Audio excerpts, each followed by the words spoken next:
எனக்கு இப்படி பண்ணது பரவாயில்லை. ஆனா வேற யாருக்கும் இப்படி பண்ணவே இல்லை.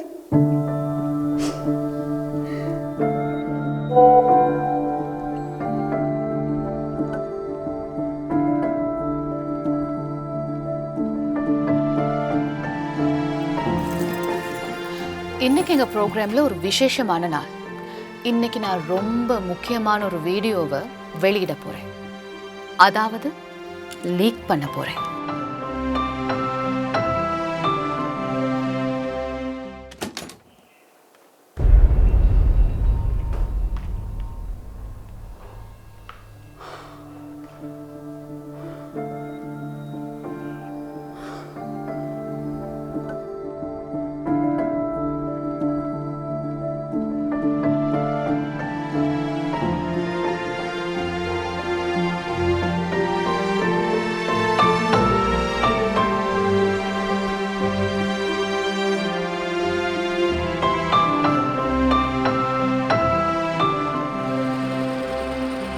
சரியோ தப்போ எங்கட ஆக்கள் சரியான விருப்பம் அடுத்தவங்களோட விஷயங்களை பார்க்கறதுக்கு, ஷேர் பண்றதுக்கு.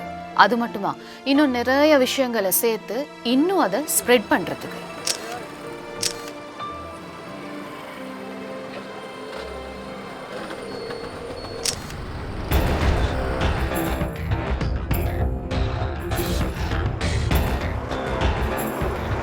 இந்த மாதிரி ஆள்தான் நம்பவே கூடாது. ஆசை கொடுத்து மண்டையை கழுவிடுவானுங்க.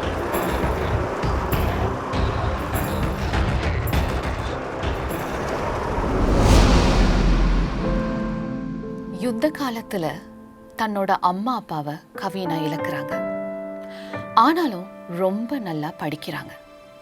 அவங்களுக்கு தேவைப்பட்டது தாம் பிறந்த நாட்டுக்கும் சமுதாயத்துக்கும் ஏதாவது ஒரு நல்லது செய்யறதுக்கு. புதிய தலைவரா கவினா மேடத்தை நான் முன்மொழிகிறேன். பைத்தியமா உங்களுக்கு? தலைவரா எங்கிருந்து வந்தாலும் அப்படிலாம் விட முடியாது. அது ஒரு பொம்பளை தலைவர். அவங்களோட காசை நாங்க அடிமையா? இவங்களோட காசெல்லாம் எங்க இருந்து வந்துச்சு? இப்ப சொல்ல வேண்டியது எல்லாத்தையுமே சொல்லியாச்சு. பரப்ப வேண்டிய எல்லா விதமான தப்பான விஷயங்களையும் பரப்பியாச்சு. அம்மாவையும் அப்பாவையும் இழந்த கவினாவை வளர்க்கிறது வெளிநாட்டை சேர்ந்தவங்க. நீங்க இப்ப தப்பா பார்த்ததும் அவங்கள தான்.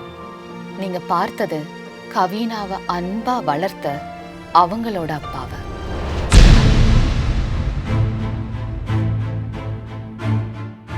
ஆனா கவினாவுக்கு தேவைப்பட்டது என் மூலமா உங்களுக்கு ஒரு விஷயத்த சொல்றதுக்கு.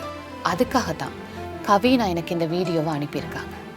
இனிமே யாருக்குமே இப்படி நடக்கக்கூடாதுங்கிறதுக்காக. அப்படின்னா இப்ப நான் அந்த வீடியோவை லீக் பண்ண போறேன்.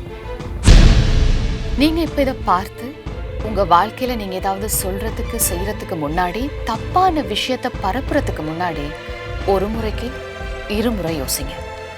ஏன்னா உண்மையான வாழ்க்கையில ஒரு விஷயத்த செஞ்சா செஞ்சதுதான், அன்டூ பண்ண முடியாது.